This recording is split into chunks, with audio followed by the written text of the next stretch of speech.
అలానే మిస్ఎస్ రావు. జగన్మోహన్ రెడ్డి ఇటీవల కాలంలో చేసినటువంటి ఒక వ్యాఖ్య షర్మిల గారిని బాగా హర్ట్ చేసినట్టుంది. అందుకే ఆమె మీడియా ముందుకు వచ్చి జగన్మోహన్ రెడ్డి గారు విలువలు, విశ్వసనీయత, క్రెడిబిలిటీ గురించి మాట్లాడుతున్నారంటే ఆశ్చర్యంగా ఉంది. ఆయనకు ఉన్నటువంటి క్రెడిబిలిటీ ఏంటి అనేటువంటి ప్రశ్న ఆవిడ సూటిగా వేశారు. జగన్మోహన్ రెడ్డి గారు రాజకీయాల్లోకి రాకముందు, రాజకీయాల్లోకి వచ్చిన తర్వాత, ముఖ్యమంత్రి అయిన తర్వాత ఆయన వ్యవహరించినటువంటి తీరు, ఆయన ఇంట్లో ఉన్నటువంటి విషయాలు, వీటన్నిటిని కూడా మీడియాకి లీక్ చేసేశారు షర్మిల గారు. సొంత తల్లిని, సొంత చెల్లిని, వీళ్ళిద్దరి మీద కేసు పెట్టినటువంటి జగన్మోహన్ రెడ్డి గారు వ్యక్తిత్వంతో కూడినటువంటి, విలువలతో కూడినటువంటి, విశ్వసనీయతతో కూడినటువంటి రాజకీయాలు చేస్తాను, ఆ విధమైన రాజకీయాలు చేయాలని చెప్పి ఆయన చెప్తున్నాడు. ఆయనకు ఉండాలి కదా ముందు క్రెడిబిలిటీ అని షర్మిల డైరెక్ట్గా ప్రశ్నించారు. షర్మిల గారు, విజయసాయిరెడ్డి గారు ఇద్దరు కలిశారు. షర్మిల గారి దగ్గరికి విజయసాయిరెడ్డి గారు ఇటీవల వెళ్ళారు. వెళ్ళినటువంటి సందర్భంగా విజయసాయిరెడ్డి గారు చాలా క్లియర్గా షర్మిల గారికి ఏం చెప్పారంటే, తాను రాసిచ్చినటువంటి స్క్రిప్ట్ని యాజ్ టీజ్గా మీడియా ముందు ప్రజెంట్ చేయాలని చెప్పి ఒత్తిడి తీసుకొచ్చాడు జగన్మోహన్ రెడ్డి అని చెప్పి చెప్పారట. ఆ విషయాన్ని షర్మిల గారి దగ్గర ఆయన పోయి చెప్పారు. ఆ చెప్పిన తర్వాత షర్మిల గారు మీడియా ముందుకు వచ్చేసి విజయసాయిరెడ్డి గారు ఏం చెప్పారో అవి చెప్పారు. అంటే అన్నీ చెప్పారంటే అన్నీ చెప్పలా. దాదాపు 2 hours వాళ్ళిద్దరి మధ్య భేటీ జరిగింది. ఆ 2 hours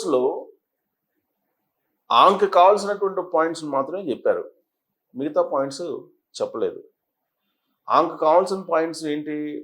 మేనల్లుడు, మేనకోడలకు సంబంధించినటువంటి ఆస్తుల్ని జగన్మోహన్ రెడ్డి గారు ఏ విధంగా దోచుకుంటున్నారు, దానికి సంబంధించినటువంటి వ్యూహాలు ఏంటి అనేది విజయసాయిరెడ్డి గారు షర్మిల గారికి చెప్పారు. ఆ విషయాన్ని చెప్పారు.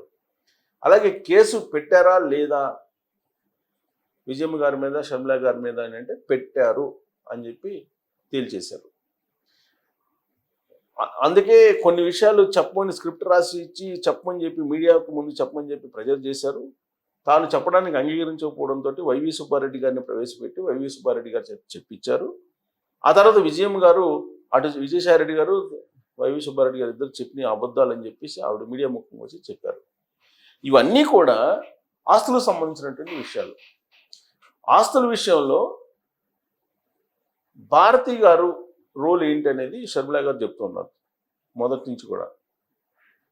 షర్మిల గారు అనేక సందర్భాల్లో జగన్మోహన్ రెడ్డి గారిని ఆడిస్తుంది. షర్మిల గారు తాడేపల్లి ప్యాలెస్లో మొత్తం ఆవిడే నడుపుతున్నారు అనేటువంటి విషయాన్ని షర్మిల గారు అనేక సందర్భాల్లో ప్రత్యక్షంగా, పరోక్షంగా బయటపెట్టినటువంటి సందర్భాలు అనేకం ఉన్నాయి.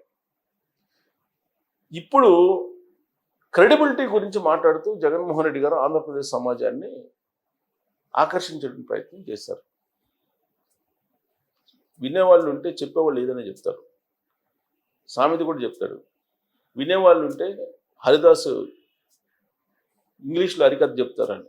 అలాగే జగన్మోహన్ రెడ్డి గారు ప్రజలకి చెప్తున్నారు, విలువలు, విశ్వసనీయత, క్రెడిబిలిటీతో కూడినటువంటి రాజకీయాలు చేస్తాము.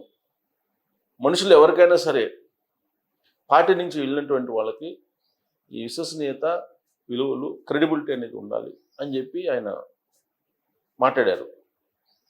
ఎవరి గురించి మాట్లాడారు అని అంటే విజయసాయిరెడ్డి గారి గురించి డైరెక్ట్గా మాట్లాడుతూ పార్టీ నుంచి వెళ్ళినటువంటి వాళ్ళందరి గురించి కూడా ఆయన చురుకులు అంటించారు.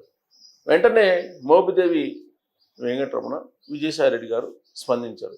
విజయసాయిరెడ్డి గారు అయితే ఒక ట్వీట్ చేశారు, విలువలు, విశ్వసనీయత, అలాగే క్రెడిబిలిటీ ఉండబట్టే నేను ఎవరికి భయపడను, భయపడకుండా నేను రాజకీయాల నుంచి వైదొలిగి వ్యవసాయం చేసుకుంటున్నాను. ఒకవేళ విలువలు, క్రెడిబిలిటీ, విశ్వసనీయత వీటన్నిటికి కట్టుబడకపోతే జగన్మోహన్ రెడ్డి గారు రాసిచ్చినటువంటి స్క్రిప్ట్ని చదివేవాడిని అని చెప్పి ఇండైరెక్ట్గా ఆయన తన ట్వీట్లో చెప్పడం జరిగింది. ఇక మోపిదేవి వెంకటరమణ గారు, విలువలతో కూడినటువంటి రాజకీయాలు చేసాం కాబట్టే జగన్మోహన్ రెడ్డి గారితో ట్రావెల్ అయ్యాము అంతకాలం పాటు, లేకపోతే అంతకాలం కూడా ఉండాల్సిన అవసరం లేదు, అసలు జైలుకి ఎందుకు వెళ్ళాము అనే దాని మీద కూడా ఆయన ప్రశ్నిస్తున్నారు.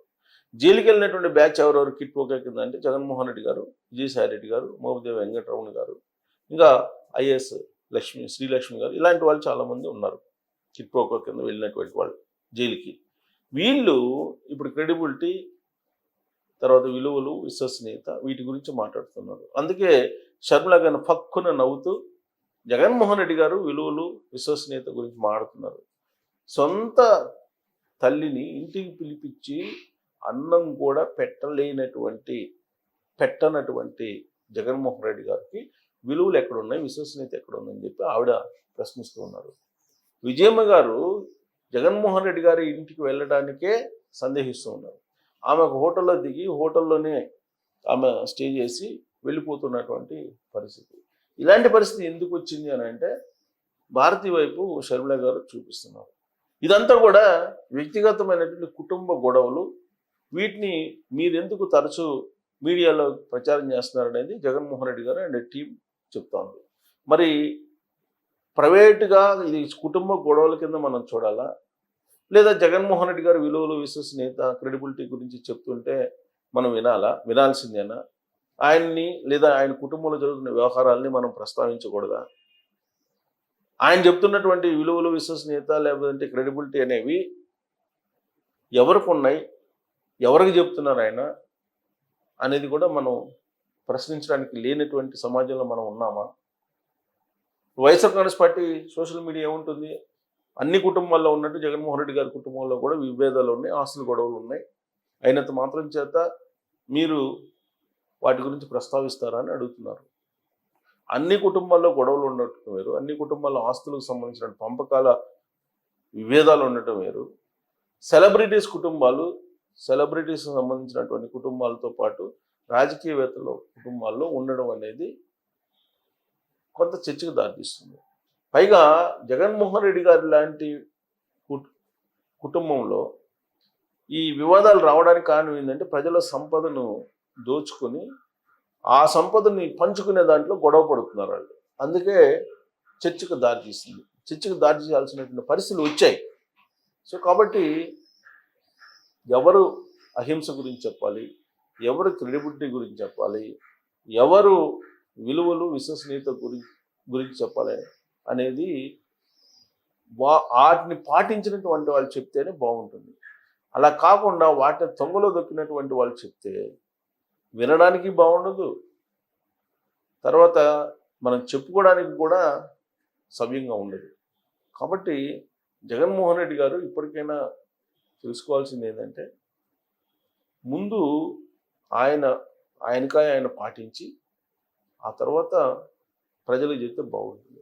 అంతేగాని తాను పాటించను ప్రజలకు మాత్రం చెప్తాను అని అంటే మరి 2024 ఎన్నికల ఫలితాలు చూసాం కదా, వాటిని యాక్సెప్ట్ చేసుకోవచ్చు పర్మనెంట్గా అనేది ఒక అభిప్రాయం ఇప్పుడు వినిపిస్తుంది. షర్మిల గారు అదే చెప్తున్నారు. మరి షర్మిల గారి లేదంటే రాజశేఖర రెడ్డి గారి కుటుంబం వ్యవహారాలు ఇవి ప్రైవేట్వి అనుకోవాలా లేదంటే పబ్లిక్ అనుకోవాలా అనే దాని మీద కామెంట్ రూపంలో మీ అభిప్రాయాన్ని తెలియజేయచ్చు. Thank you very much.